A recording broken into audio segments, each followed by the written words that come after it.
जय हिंद दोस्तों, स्वागत है आप सभी का हमारे यूट्यूब चैनल एस के रोजगार स्टडी में। आज हम लेकर के आए हैं मैथ चक्रवृद्धि ब्याज। सीखेंगे कि चक्रवृद्धि ब्याज कैसे निकाला जाता है। तो चलिए दोस्तों सीखते हैं पहले, फिर उसके बाद कुछ प्रश्न ले रखे हैं उस पर चलेंगे। जैसे हमारा एग्जाम्पल 4,000 रुपये मूलधन है, 10% का ब्याज है और 2 वर्ष का है। तो इसको कैसे निकाला जाता है, इसका स्क्वायर और क्यूब करना पड़ता है। तो पहले इसको भिन्न में बदलेंगे, 10% को भिन्न में बदलेंगे, परसेंट हटेगा यहाँ से तो ये डबल जीरो आ जाएगा, एक जीरो से एक जीरो कैंसिल, तो यहाँ 1/10 हो जाएगा। तो ये हो जाएगा 10 हमारा मूलधन और 1 हो जाएगी ब्याज, तो 10 से 11 हो जाएगा। अब इनका हम क्या करेंगे, स्क्वायर कर देंगे। स्क्वायर करेंगे तो इसका स्क्वायर कितना हो जाएगा और इसका स्क्वायर, इसका स्क्वायर होता है 100, इसका हो जाएगा 121।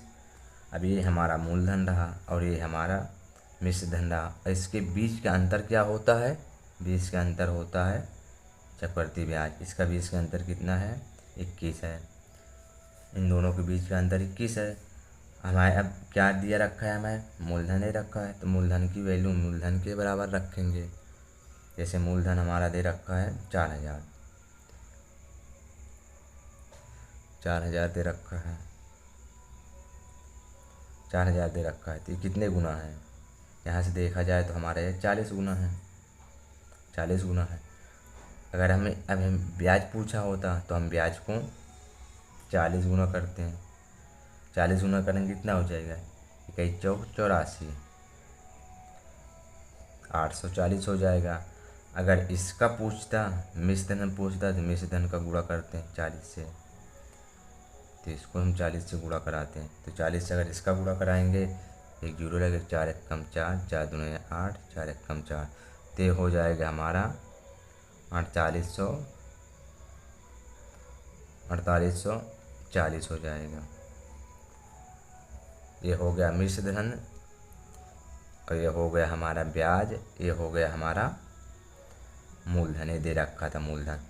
हमें अगर ब्याज दिया होता तो ब्याज की वैल्यू ब्याज से रख के भी निकाल लेते मूलधन। अगर हमारा मिश्र धन दिया होता तो मिश्र धन रख के, मिश्र धन की वैल्यू मिश्र धन से कंपेयर करके ब्याज निकाल सकते थे। मतलब तीनों में से कोई भी प्रश्न में दिया होगा तो हम निकाल लेंगे। तो चलिए दोस्तों अब चलते हैं क्वेश्चनों की ओर। जैसे दोस्तों हम ये 2 क्वेश्चन ले रखे हैं। क्वेश्चन 1, इसमें हमें पूछ रखा है 5,000 पर 3 वर्षों का 10% वार्षिक की दर पर चक्रवृद्धि ब्याज कितना होगा। चक्रवृद्धि ब्याज पूछा है हमें, तो इसमें हम पहले इसको फ्रैक्शन में बदलेंगे। जैसे 10% दे रखा है, इसको बदलेंगे कितना हो जाएगा, नीचे 100 आ जाएगा। इसको काटेंगे, ये परसेंट हटेगा, नीचे 100 आएगा, फिर इसको काटेंगे एक जीरो से एक जीरो, तो ये हो जाएगा 1/10। तो अब कैसे इसको बदलेंगे, ये हो जाएगा 10 मूलधन और इसको 1 कर देंगे तो मिश्र धन हो जाता है।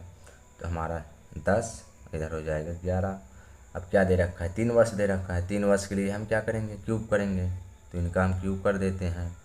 क्यूब करेंगे तो हम इनका क्यूब करके ऐसे लिखते हैं नीचे। इसका क्यूब कितना हो जाता है, 10 का 1,000 हो जाएगा। और उसके बाद 11 कितना होता है, 1331 होता है।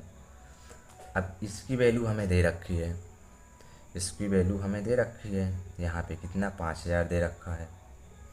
जिसकी वैल्यू देती है उसे से कंपेयर करते हैं। इसे 5,000 दे रखा, कितना गुना है, यहाँ से देखा जाती है 5 गुना है। अब हमें पूछा क्या है, ब्याज पूछा है, तो ब्याज के लिए हम इसका अंतर ले रहे हैं, तभी ब्याज निकलेगा, तो मिश्र धन हो जाएगा। यहाँ से हम अंतर लेंगे 1,000 और 1331 में कितना अंतर हो जाएगा, 300 का अंतर होता है, 331 का अंतर आ रहा है। तो अब किससे गुणा कराएंगे, इसको गुणा कराएंगे हम 5 से। तो कितना आ जाएगा हमारा, 5 एकम 5, 3 पचे 15 5 और फिर 3 पचे 15 16। तो हमारा हो जाएगा 1655। ऑप्शन नंबर बी इसका राइट आंसर हो जाएगा। अगर मिश्र धन पूछता तो हम जो है 1331 दे रखा है हमें, इसका हम गुणा कराते 5 से, तो हमारा ये मिश्र धन निकल आता।